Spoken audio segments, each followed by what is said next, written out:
hell writes this stuff? Does that really make sense to any of you?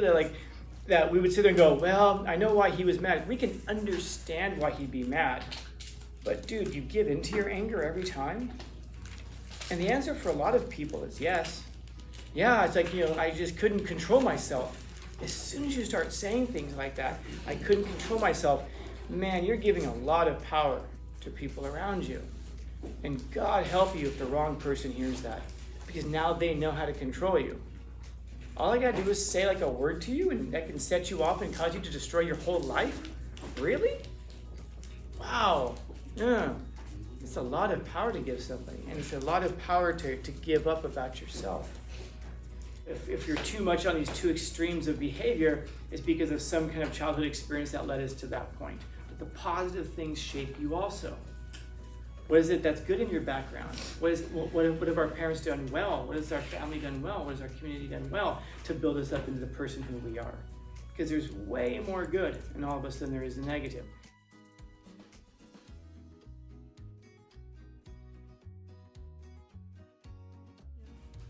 So you both want the same girl? Game on. Why not?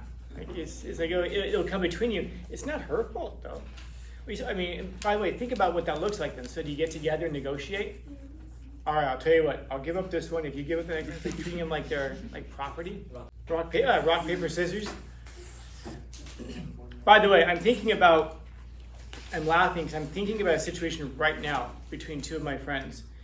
And there's one girl, and this one dude likes her a lot. The other one just kind of like passingly. And of course, who does she like? She likes the one who's passingly.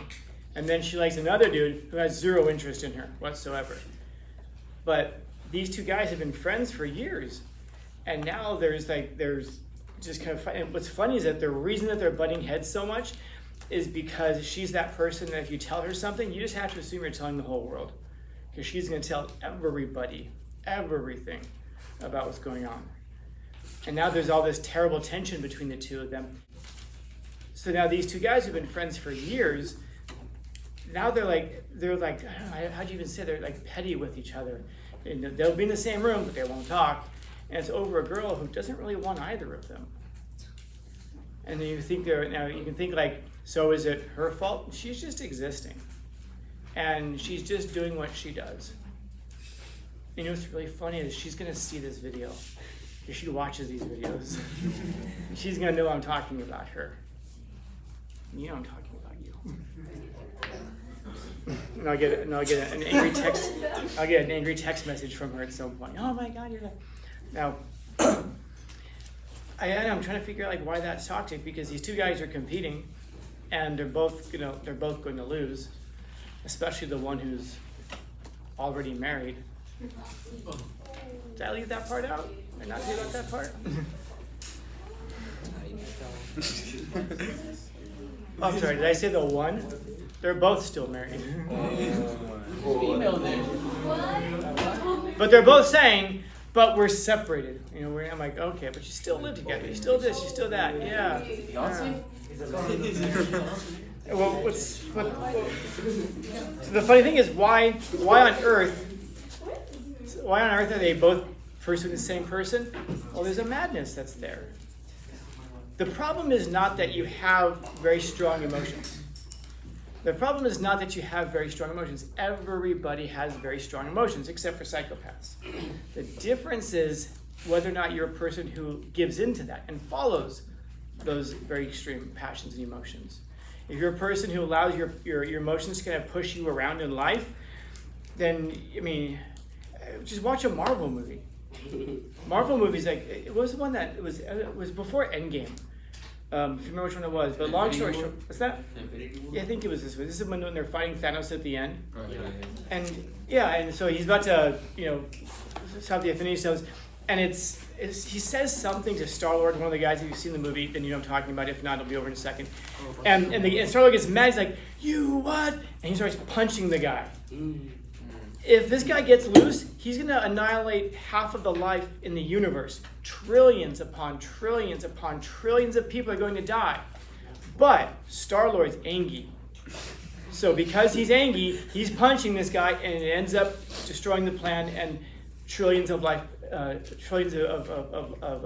living beings across the universe are now killed. And we look at that and we're like, oh man, but you know what? I know why he was angry. Who the hell writes this stuff? Does that really make sense to any of you? That we would sit there and go, well, I know why he was mad. We can understand why he'd be mad. But dude, you give in to your anger every time? And the answer for a lot of people is yes. Yeah, it's like, I just couldn't control myself. As soon as you start saying things like that, I couldn't control myself, man, you're giving a lot of power to people around you. And God help you if the wrong person hears that, because now they know how to control you. All I gotta do is say like a word to you, and that can set you off and cause you to destroy your whole life? Really? Wow. Yeah. It's a lot of power to give somebody, and it's a lot of power to give up about yourself. These two guys I'm talking about, they're friends. They're married. You see how all of this is just catastrophically wrong in so many ways. But if you ask them, what are you doing? And they're like, I don't know, man. Just kind of in love. Just because you're in love doesn't mean you have to follow it. Just like if you're angry doesn't mean you have to follow it when you realize that there's something much worse. Like, what's the best case scenario? Okay, so then you pursue this person, and then that person, by the way, now knows that they're dating somebody who's very likely to cheat on them because they've already done it. That's how you met. They're married, and then can you really ever have any security in that relationship at all whatsoever? There's no way. It's not going to happen. And you would rightfully always have that in the back of your mind. Does that mean it's always going to happen? No, of course not. Nothing is everything. Are there problems in those relationships? Yes, of course. But you're crazy if you think, as soon as you start saying things like, yeah, but not me, you have to recognize that there's a madness that's there. You have to recognize that there's a delusion that's there. It's like, I don't know how else to say it. Like if a person, you see them lying to other people and you think somehow, yeah, but they wouldn't lie to me, you're delusional. And sometimes there's a madness in love that takes over like this. But he also points out there's always some reason in the madness. That's the hard part of this quote. That second statement there, that there's always some reason in madness. And that's kind of what we're looking at right now in these articles that we're looking at. Why is it that some people are crazy? For example, just yesterday, somebody asked me, I hadn't talked to a friend of mine for a while. I was driving back from LA, so I said, let me give him a call. And he started asking me why it is, this is his question, why are pretty girls crazy? Because he keeps encountering this. And it's funny because we say, how could you ask such a sexist thing? There's research on this kind of stuff. There's a reason that certain categories of people behave in the ways that they do. The problem is not that these things are understandable. The problem is when we refuse to acknowledge them, because then we can't talk about these things reasonably.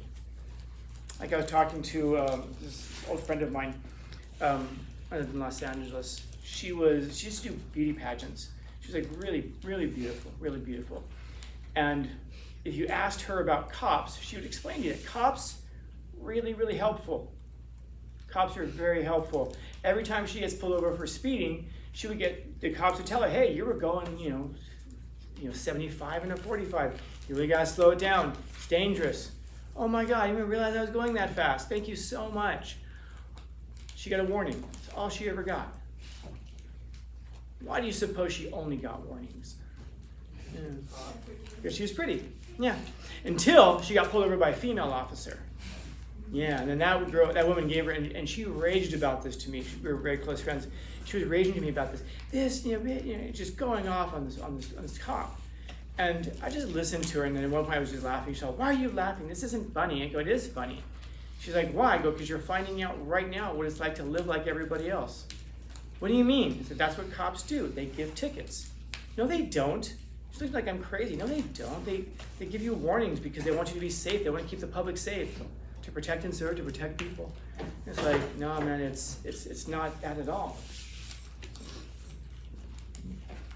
And so my point is that experience now shapes everything that she sees in the world.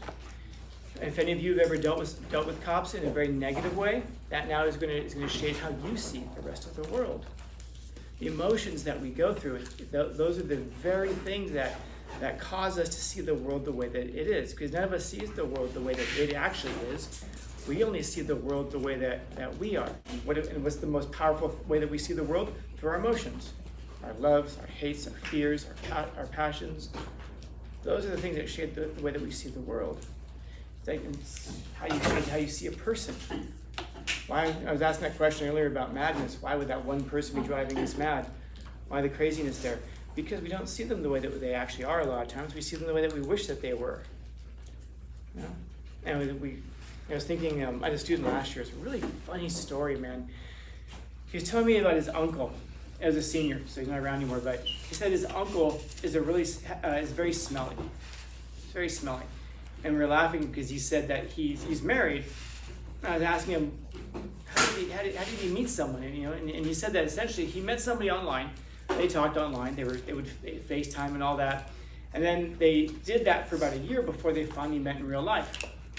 And he was saying that by that time he realized that she really liked him because on video, he's not like a great looking guy, but he's very nice, he's sweet, he's smart, he's everything. And then when she meets him in real life, she realizes, ooh, he's smelly. So what does she do? Does she dump him? No, she buys him soaps. She buys him stuff for his feet. I guess his feet are particularly smelly. And he's telling us this whole story about it. I'm thinking, that's a really sweet thing overall. Why does she want him to smell better? Is it because she can't stand the way he is? No. It's because she's already accepted him as he is. It's because she wants the rest of the world to see him as something better. She wants the rest of the world to see him the way that she sees him. It's like a friend of mine was telling me about these mutual friends of ours. And there's this guy, he works as a probation officer. He just got a job as a probation officer. Before that, he used to work at Vans, and he was a waiter, stuff like that. So when you see him now, he still walks around like in shorts, Vans, t-shirts. He still dresses like he's 12. And his girlfriend's always trying to get him to like dress better, wear stuff. And he's resisting it. He's like, no, he's from National City. He's like, no, this is where I'm from. This is how we dress. And she's from National City also, but she's trying really hard to get him to change. Is it because she wants him to change?